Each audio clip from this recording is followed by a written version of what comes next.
আমার পেটে তিল তিল করে বেড়ে উঠছে সম্পূর্ণ বৈধ সন্তান। পেটে হাত দিয়ে মনে মনে আরো বললাম, তোকে কেমন করে আমি পৃথিবীর আলো দেখা থেকে বঞ্চিত করব? তা তো মানুষের কাজ হবে না। এমন কাজ যারা করে তারা কি মানুষের আয়তায় পড়ে কিনা আমি জানি না। তারপর সেখান থেকে চলে এলাম। বাথরুমে গিয়ে চোখে মুখে পানি দিয়ে জীবনের মতো চোখে জল ধুয়ে আসলাম। পণ করলাম এই পোড়া চোখে আর দুঃখের অশ্রু টলটল করবে না। যদি করে তা যেন হয় আনন্দ অশ্রু। তারপর ফ্রেশ হয়ে ওয়াশরুম থেকে বের হয়ে গেলাম। আমি আমার প্রয়োজনীয় জিনিসপত্র ব্যাগে ভরে নিলাম। ব্যাগটা হাতে নিতেই রোহান আমার পেছনে এসে বলল, এইবার কিন্তু তোমার বেশি বাড়াবাড়ি হয়ে যাচ্ছে ইমা। আমি ওর কথার জবাব দেওয়ার প্রয়োজন অনুভব করলাম না। যার কাছে আমার মুখের কথার কানাকড়ি মূল্য নেই তাকে কিছু বলার চেয়ে না বলাই অনেক ভালো। রোহান বলল, আবারও ভেবে দেখো কাজটা কি ঠিক হচ্ছে কিনা। আমি মাথা না তুলে জবাব দিলাম, এটাই সঠিক সিদ্ধান্ত রোহান। বিশ্বাসের জায়গায় একবার অবিশ্বাস প্রবেশ করলে তা আর ফিরিয়ে আনা সম্ভব নয়। রোহান বলল, কিন্তু তুমি কি ভেবে দেখেছো বাইরের পৃথিবীতে আমাকে ছাড়া তুমি কতটা অসহায়? আমি এবার ওর মুখের দিকে তাকিয়ে হেসে বললাম, থাক, তোমার আর আমাকে নিয়ে চিন্তা না করলেও চলবে। রোহান বলল, তবে কি সব সম্পর্ক চিরদিনের জন্য ছিন্ন করে যাচ্ছ?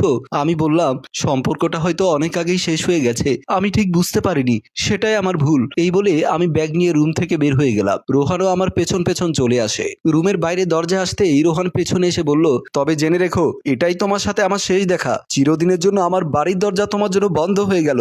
আমার মনে কোনো পাপ বা দুঃখ নেই। আমি দরজার ভেতরের মানুষ নই, দরজার বাইরের মানুষ। তাই চলে যাচ্ছি, ভালো থেকো।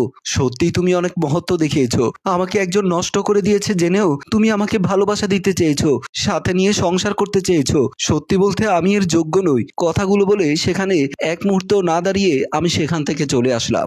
বাড়ির সামনে এসে কলিং বেল চাপ দিলাম। বাবা বেঁচে থাকলে মনের কথা খুলে বলা যায়। জানি না ভাইয়ারা কি বলে, ভাবিরা কি বলে। সত্যি বলতে মেয়েদের একটাই ঠিকানা যেটা পরিবর্তন হয় না কখনো, তা হলো বাপের বাড়ি। যদিও আমার বাবা নেই, অনেক আগেই মারা গেছে, কিন্তু মমতাময়ী মা বেঁচে আছেন। দু চার কথা হয়তো শুনতে হবে, কিন্তু স্নেহ মাখা বুকে ঠিকই জড়িয়ে নেবেন। এমন পরম শান্তিপূর্ণ আশ্রয় আর কোথায় পাবো? আরো একবার কলিং বেলে চাপ দিলাম। দরজা খুলে আমার দিকে জিজ্ঞাসু দৃষ্টিতে তাকিয়ে রইল হালকা বয়সের একটি সুন্দরী মেয়ে। আমি ঢুকতে চাইলে সে বাধা দিয়ে বলল, কে আপনি? আর এমন জোর করে বাড়ির ভেতরে প্রবেশ করতে চাচ্ছেন কেন?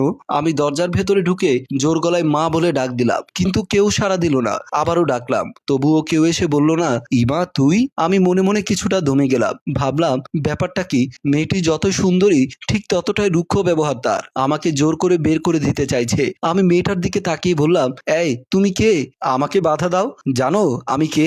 আমার এমন দৃঢ়তা দেখে সে আপা আপা বলে ডাকতে থাকে। এমন সময় বড় ভাবি ছুটে এসে আমাকে দেখে বিরক্তি মুখে বলল, ইমা তুই? আমি বললাম, আগে বলো এই বেয়াদব মেয়েটাকে। ভাবি বলল, এটা আমার ছোট বোন। কেন, কি হয়েছে? আমাকে বাড়ির ভেতরে প্রবেশ করতে দিচ্ছিল না। ও রশনি, তুই ভেতরে যা, এটা তো দুলা ভাইয়ের ছোট বোন। রশনি চলে যাবার পর ভাবিকে বলল, ওকে এখানেই থাকে?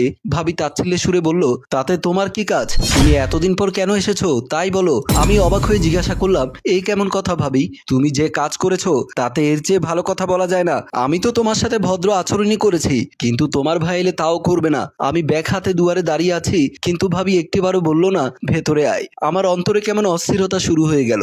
আমি ভাবিকে ঠেলে দিয়ে মায়ের রুমের দিকে চলে গেলাম। আমি মায়ের রুমের দরজার সামনে গিয়ে মা মা বলে ডাকতে থাকি, কিন্তু কোথাও আমার মা একটিবারও তো জবাব দিলেন না। কই যে গেল? ভাবি পেছনে এসে বলল, তিনি নেই। আমি নিজের অজান্তে কেঁপে উঠে জিজ্ঞাসা করলাম, নেই মানে? ভাবি প্রতি উত্তরে বলল, নেই মানে গত বছর তিনি মারা গেছেন। যাবার আগে তিনি বলে গেছেন এই বাড়ির কেউ যেন কোনোদিনও তোমার সাথে সম্পর্ক না রাখে। আমি অশ্রু ভেজা চোখে ভাবির দিকে তাকিয়ে রইলাম। সে চোখ নামিয়ে নিল। আমি বুঝতে পারলাম তারপরে আমাকে কি বলা হবে। আচ্ছা ভাবি, বুঝতে পারছি, তবু আমি ভাইয়াকে দেখে যাব। ভাইয়ার সাথে দেখা হলেই চলে যাব। এই বলে সোফার রুমের দিকে চলে আসি। সোফায় বসে ভাবছি, হাজার হলেও সে আমার মায়ের পেটের ভাই। বুকে টেনে না নি, কিন্তু আমাকে এই দুর্দিনে একেবারেই ফেলে দেবে না নিশ্চয়ই। একটু পর ভাইয়াকে দরজা খুলে দেয় ভাবি। ভাইয়াকে দেখে ভাবি বলল, তোমার আদরের বোন এসেছে। কি কি বলছো? ইমা এসেছে? হ্যাঁ, তোমার জন্য সোফায় অপেক্ষা করছে। আচ্ছা ঠিক আছে, আমি দেখছি, তুমি যাও। ভাইয়া এসে আমাকে সোফায় বসে থাকতে দেখে চমকে উঠলেন। আমি মা হারানো নিদারুণ নিষ্ঠুর কষ্টে আহাজারি করে ভাইয়ার বুকের মাঝে আশ্রয় খুঁজতে ঝাঁপিয়ে পড়তে যাচ্ছিলাম, কিন্তু ভাইয়া আমার সরে গেল। ভাইয়ার ভাব দেখে মনে হলো আমি পৃথিবীর সবচেয়ে নিকৃষ্ট মানুষ। আমার ছোঁয়া লাগলে তিনি অস্পৃশ্য হয়ে যাবেন। ভাইয়া জোর গলায় ভাবিকে ডাকতে লাগলো, প্রিয়া, এই প্রিয়া, একটু এদিকে এসো তাড়াতাড়ি। প্রিয়া এসে পাশে দাঁড়িয়ে বলল, কি হয়েছে? ওকে বলে দাও তার সাথে আমাদের কোনো সম্পর্ক নেই, মা নিষেধ করে গেছেন। হাজার হলেও মায়ের আদেশ বলে কথা। আমি তো তার মতো অবাধ্য সন্তান নয়। আমি বুঝতে পারলাম না আমার মমতাময়ী মা এ কথা বলে গেছেন নাকি এটা ওদের সবার চক্রান্ত আমাকে সম্পত্তির ভাগ থেকে বঞ্চিত করার জন্য। যাচ্ছি ভাইয়া, কিন্তু ইফতিয়ার ওর বউ সুমাইয়া কই? ওদের দেখতে পাচ্ছি না যে। ভাবি বলল, এত দরদ তোমার দেখাতে হবে না। ইফতি বিয়ে করে শ্বশুর বাড়িতে থাকে এখন। আশা করি তোমার ভাইয়া কি বলেছে তা তুমি ভালো করেই শুনেছো। জি ভাবি, গেলাম, পারলে একটু দোয়া করিয়েন বলেই আমি বের হয়ে গেলাম। দরজা দিয়ে বের হয়ে বাড়ির দিকে তাকিয়ে আছি আর ভাবছি কই যাব আমি? নেই শ্বশুর বাড়ি, বাপের বাড়িতে সবাই পর করে দিল। না জানি কোন পাপ করেছি যার জন্য সৃষ্টিকর্তা আমাকে এতভাবে শাস্তি দিচ্ছে। আমার কেমন জানি দম আটকে আসছে। আর মেয়েটির বুক ভরা আর্তনাদ ও চাপা কষ্ট দিয়ে আমাদের গল্প এখানেই শেষ হয়। সম্মানিত ভিউয়ার্স, আসলে মেয়েটার মা কি মারা গেছে নাকি খুন করা হয়েছে? মেয়েটা এখন কই যাবে? এমন একটা মেয়ে তো রাস্তায় রাস্তায় ঘোরা সম্ভব নয়। মেয়েটির শেষ পরিণতি জানতে কমেন্ট করুন পরের পর্বের জন্য।